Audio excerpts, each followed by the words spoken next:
Hello student, this is Anstyagi and in this video we will cover a software which is Circuitverse जिसके अंदर आज हम बात करेंगे लॉजिक गेट्स की।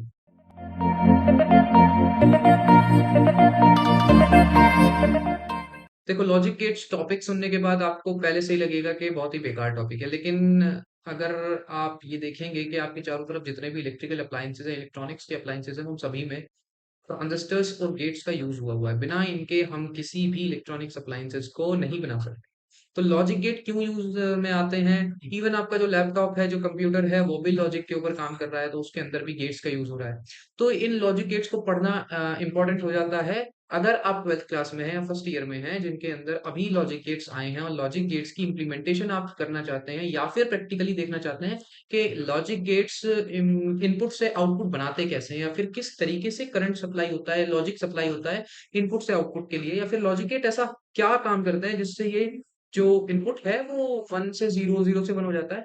तो इसके लिए आप एक सॉफ्टवेयर यूज कर सकते हैं विच इज सर्किटवर्स। सर्किटवर्स क्या करता है, आपको सारी अप्लायंसेस प्रोवाइड करता है इलेक्ट्रॉनिक्स के, और आप बड़े आसानी से उनको इंप्लीमेंट करके देख सकते हैं। तो आज हम वही करेंगे जिसके अंदर हम आज बेसिक गेट्स को कवर करने वाले हैं, और हम देखेंगे किस तरीके से इनका वर्किंग है। ट्रुथ टेबल भी आपको साइड में दिख जाएगी, लेकिन सबसे ज्यादा इंपॉर्टेंट क्या है कि लॉजिक गेट काम कैसे करते हैं वो हमको देखना है। ठीक है, तो ये हमारा कुछ इस तरीके से इंटरफेस है जिसमें पीछे कुछ सेल्स बनी हुई है जो कि ये बताने के लिए है सिंपल कि कनेक्शन कितना दूर कितने पास हो रहे हैं। ठीक है, और यहाँ पर कुछ कुछ प्रॉपर्टीज, टाइम डायग्राम, ये सर्किट एलिमेंट्स है। आपका सबसे इंपॉर्टेंट काम कहाँ पे होने वाला है? सर्किट एलिमेंट्स के ऊपर। अब यहाँ पर कुछ सेक्शंस है: input, output, gates, decoder, multiplexer, sequential elements, annotations and misc. आपको सबसे ज्यादा ध्यान देना है इनपुट, आउटपुट और गेट्स पे। ठीक है, आप आगे भी इसमें सर्च कर सकते हैं, बहुत सारी चीजें अलग अलग करके देख सकते हैं, लेकिन सबसे ज्यादा इंपॉर्टेंट क्या है हमारे लिए? Input, output and gates. ठीक है, तो सबसे पहले गेट्स को समझने से पहले हम ये समझते हैं कि लॉजिक गेट है क्या, हम पढ़ क्यों रहे हैं लॉजिक गेट्स। देखो, लॉजिक गेट सुनने के बाद ना किसी के भी दिमाग में सिर्फ एक गेट की पिक्चर बन जाएगी। बिल्कुल सही बन रही है, क्योंकि लॉजिक गेट भी कुछ ऐसा ही काम करते हैं। इतने बड़े नहीं होते हैं, लेकिन लॉजिक गेट काम वही करते हैं। तो मतलब क्या है कि एक गेट का काम होता है सेलेक्ट करके, परमिट करके अंदर या बाहर करना सिर्फ। यानी दो ही ऑप्शन होते हैं गेट के पास। या तो वो गेट को, क्या क्या ऑप्शन है गेट के पास, कि या तो वो अंदर आने देगा या तो वो अंदर नहीं आने देगा। इसी तरीके से एक लॉजिक गेट के पास लॉजिक के बेस पे दो ही आंसर्स होते हैं, या तो ट्रू या तो फॉल्स, या तो अंदर जाना है या तो नहीं जाना है। ऐसा नहीं है कि आधा गेट खुला हुआ है कि तुम जा सकते हो आ सकते हो, ऐसा कुछ नहीं। सिर्फ 1 और 0। इसीलिए बाइनरी में 1 और 0 होते हैं, या तो हाँ या तो ना, कोई भी बीच का कोई कंडीशन नहीं होती है। ये तो पहली बात हुई लॉजिक गेट्स का। अब लॉजिक गेट काम कैसे करते हैं उसको देखने से पहले एक बार ये समझ लेते हैं कि ये जो लॉजिक गेट्स हैं किस तरीके से टाइप्स में वेराई करते हैं। तो सबसे पहला जो टाइप होता है वो होता है बेसिक गेट्स का, जिसके अंदर 3 गेट्स आते हैं: एंड, और नॉट गेट। ये 3 गेट्स आते हैं बेसिक गेट्स में। अब बेसिक क्यों है? क्योंकि बेसिक इनपुट आउटपुट पर ये काम करते हैं, ये बेसिक गेट्स होते हैं। अब अगर मैं बात करूं यूनिवर्सल गेट्स की, तो यूनिवर्सल गेट्स कितने होते हैं? 2, नैंड और नॉर। यूनिवर्सल का मतलब क्या है? यूनिवर्सल मतलब जिससे सब कुछ हो सकता है। यूनिवर्सल वही है ना जो यूनिवर्स में सब कुछ कर सकता है, इसको यूनिवर्सल बोलते हैं। तो ये यूनिवर्सल इसलिए है क्योंकि ये पीछे के जो 3 गेट्स है ना, सबको बना सकते हैं। हम सिर्फ इन्हीं दो की मदद से सारे गेट्स बना सकते हैं। और आपने ये भी पढ़े होंगे अपने सिलेबस में, इनको क्या बोलते हैं? ये एक्सोर और एक्सनोर होते हैं। ये एक्सोर एक्सनोर क्या होता है ये भी हम बाद में बात करेंगे। एक्सोर और एक्सनोर ये डिराइव्ड होते हैं। डिराइव्ड मतलब ये इन सभी से ही बन के आते हैं। ठीक है, तो इनको हम बाद में देखेंगे। सबसे पहले हमारा काम है बेसिक लॉजिक गेट्स को देखना। आज हमारा काम क्या है? बेसिक लॉजिक गेट्स को देखना। तो गेट्स इंपोर्ट करने आपको आ गए हैं। किस तरीके से इंपोर्ट करते हैं? सिंपल ड्रैग एंड ड्रॉप करना है आपको। ठीक है, तो इस तरीके से गेट इंपोर्ट हो जाएंगे। उसके बाद इनपुट के लिए, अच्छा इनपुट के लिए बहुत सारी चीजें यहाँ पर दी हुई हैं, लेकिन हमको क्या यूज करना है? सिंपल 1 और 0 का बाइनरी इनपुट। हमको 1 और 0 का बाइनरी इनपुट यूज करना है। अब एक बात बताइए कि एंड और इन दो गेट्स के अंदर कितने इनपुट सप्लाई होते हैं? मिनिमम 2 इनपुट सप्लाई होते हैं। हम 3 भी कर सकते हैं, लेकिन मिनिमम कितने होते हैं? मिनिमम 2 वेरिएबल हमें चाहिए इनकी कैलकुलेशंस करने के लिए। ठीक है, अब मैं सबसे पहले क्या करता हूँ, इसको 0 कर देता हूँ। 0 कर दिया क्योंकि बाइनरी में दो ही काम हो सकते हैं, 0 या 1, ट्रू और फॉल्स। तो यहाँ पर क्या कहा कि मैंने इन्हें 0 कर दिया। ठीक है, इसी तरीके से मैं इनको भी इनपुट दे देता हूँ पहले।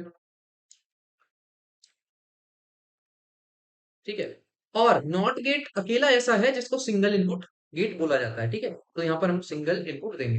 अब क्या करना है हमको? अब हमको कनेक्शंस करने हैं। अच्छा, कनेक्शन होते हैं कैसे? देखो ये गेट है ना, गेट क्या करता है? इनपुट लेगा, आउटपुट देगा। आउटपुट एक ही देगा, आउटपुट एक ही देगा, लेकिन इनपुट ये टू और मोर ले सकता है। तो अगर मैं कहूँ कि मैंने इसको कनेक्ट कर दिया, ठीक है, बड़े आसानी से कनेक्ट कर सकते हैं, ड्रैग करना है सिंपल, कनेक्शन में कुछ भी नहीं है, हमने कनेक्ट कर दिया इसको। और क्या ये अब चल जाएगा? नहीं चलेगा, क्योंकि टू इनपुट्स इज इंपॉर्टेंट। अब दो इनपुट मैंने दे दिए। अच्छा, अब आउटपुट कहाँ से लेंगे? आउटपुट में जाते हैं। आउटपुट के अंदर भी हम सिंपल ये वाला आउटपुट लेंगे जो बाइनरी आउटपुट दे रहा है, ठीक है। अच्छा, हम एक और आउटपुट ले सकते हैं अगर आपको बहुत अच्छे तरीके से देखना है तो। और ओके, तो बहुत ही अच्छे तरीके से समझने के लिए हम इसके अंदर ना एक बल्ब ले सकते हैं। अब ये एलईडी बल्ब सिंगल आउटपुट वाला लेना है। ये 3 एलईडी बल्ब नहीं लेने हैं आरजीबी वाले, ये सिंगल डिजिटल बल्ब लेना है। क्यों? क्योंकि ये सिंगल आउटपुट पे काम करता है। ठीक है। अच्छा, अब हम समझते हैं क्या हो। देखो बीच में एक गेट लगा हुआ है, इधर एक इलेक्ट्रिकल अप्लायंसेस है जैसे हमारा बल्ब हो गया, और यहाँ पर दो इनपुट्स हैं, यानी दो प्लग है। ठीक है, आपके घर में प्लग होते हैं, वो दो प्लग से एक ही बल्ब कनेक्ट है मान लेते हैं, और बीच में किस चीज से कनेक्ट है? एंड गेट से। एंड क्या होता है? एंड का मतलब होता है और, हिंदी में और होता है। अगर मैं कहीं लगा दूं Ram and Shyam going to school, इसका मतलब क्या है? राम और श्याम स्कूल जाते हैं या फिर स्कूल जा रहे हैं। Ram and Shyam is going to school. Ram और श्याम स्कूल जा रहे हैं। इसका मतलब है दोनों स्कूल जा रहे हैं। इसका मतलब ये तो नहीं है राम या श्याम में से एक स्कूल जा रहा होगा, नहीं, इसका मतलब है दोनों स्कूल जा रहे हैं। इसका मतलब क्या है?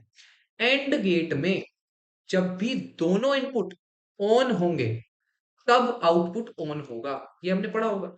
जब भी दोनों इनपुट ऑन होंगे तभी आंसर क्या आएगा? ऑन। ऑन का मतलब क्या होता है लॉजिक में? वन। जब दोनों इधर देखो, वन होते ही ये जो लाइन है ये लाइट ग्रीन हो गई, इसका मतलब यहाँ पर लॉजिक सप्लाई हो गया। लेकिन नीचे अभी लॉजिक सप्लाई नहीं हुआ। एक बार कनेक्ट करके देखते हैं आउटपुट को क्या होता है। देखो कुछ नहीं हुआ आउटपुट में। कुछ क्यों नहीं हुआ भाई? क्यों नहीं हुआ? क्योंकि ध्यान से देखो, एंड गेट के अंदर दोनों इनपुट ऑन होने चाहिए ना। लेकिन अगर मैं इसे भी ऑन कर दूं तो ये बल्ब ऑन हो जाएगा। यही इंपॉर्टेंस है लॉजिक गेट्स की। लॉजिक को रन कराने के लिए जो परमिट कार्ड है, उनका परमिट कार्ड जो है वो है वन। और ये जो गेट्स हैं ये हैं गार्ड, जो इनका परमिट कार्ड चेक करते हैं कि भाई तुम वन हो या नहीं हो। और अगर वन हो तो हमारी मर्जी, हमारे कंडीशंस के हिसाब से तुम काम करोगे। और अगर मैं एंड हूं तो दोनों को वन होना है, और अगर मैं और हूं तो एक को वन होना जरूरी है। तो अगर मैं और गेट की बात करूं सिंपल, अगर मैं इसका कनेक्शन हटा देता हूं यहाँ से, इस कनेक्शन को अगर हम हटा दें और इसी बल्ब को अगर हम इस और से बनाएं, तो देखो पहले मैं दोनों को जीरो करता हूँ, ठीक है। पहले मैं क्या करता हूँ, दोनों को मैंने जीरो कर दिया, नहीं जला। क्योंकि देखो जीरो जीरो तो ऑफ ही है ना भाई, शुरू में ही ऑफ करते, दोनों ही बल्ब, दोनों ही अगर स्विच ऑफ है फिर तो बल्ब जलने का कोई मतलब ही नहीं है। लेकिन अगर मैं इसको वन कर देता हूँ, आ, एक मिनट, ये कनेक्शन इसके हिल गए क्या कनेक्शन भाई? Okay, just wait. और गेट ले लेते हैं यहाँ पे, और इसका कनेक्शन यहाँ से कर देते हैं, और इसका कनेक्शन यहाँ से कर देते हैं, ठीक है। ये देखिए, अगर मैं इस नोड को हटा देता हूँ, ठीक है, अगर मैं और गेट ले लेता हूँ तो सिंगल इनपुट ही अगर वन हो जाए तो बल्ब जल जाएगा। मतलब और क्या कहता है कि भाई मेरे लिए कोई कंडीशन इतनी हार्श नहीं है कि दोनों को ऑन होना जरूरी है। मेरे लिए कंडीशन सिर्फ इतनी सी है, कोई एक भी ऑन होगा मैं बल्ब को जला दूंगा, लेकिन किसी एक को होना पड़ेगा। अब क्या बात होगी अगर दोनों हो गए तो? अगर दोनों हो गए तो कोई बात नहीं, दोनों हो गए तो और भी अच्छी बात है, ऑन तो तब भी रहेगा। अब दोनों लॉजिक रन कर जाएंगे। तो इस तरीके से क्या करता है, और गेट काम करता है। अब पता है, अब हम सोचेंगे कि क्या ऐसा नहीं हो सकता। देखो अभी हम पढ़ते हुए आ रहे हैं कि भाई ऑन होने के लिए वन जरूरी है, एंड में दोनों, और में एक। अच्छा, दिमाग में ये भी आना चाहिए कि क्या हम जीरो पे ऑन नहीं कर सकते? ऐसा कोई सर्किट बनाए कि जीरो पे ऑन हो जाए। तो एक बहुत ही अच्छा सोल्यूशन हमें नॉट गेट ने दे दिया। नॉट गेट क्या होता है? सिंगल इनपुट गेट होता है, मतलब हमें सिर्फ एक इनपुट चाहिए। और मेरी कंडीशन क्या कहती है, अब हमें किसने, नॉट गेट ने एक कंडीशन बताई कि भाई मेरी कंडीशन ये है कि अगर तुम मुझे वन दोगे तो मैं जीरो कर दूंगा उसे। मतलब तुम मुझे ऑन करोगे, मैं ऑफ कर दूंगा बल्ब को। मुझे तुम्हें ऑफ करना है, तो मतलब यहां पर अगर मैं इसे ऑफ कर दूं तो ये बल्ब को ऑन कर देगा। This is the property of not gate. तो these three are the basic gates. आज हमने इनकी इंप्लीमेंटेशन की है, अगली वीडियो में हम यूनिवर्सल गेट की इंप्लीमेंटेशन करेंगे, और उसके बाद हम देखेंगे कि किस तरीके से यूनिवर्सल गेट से सारे लॉजिक गेट्स बनाए जा सकते हैं।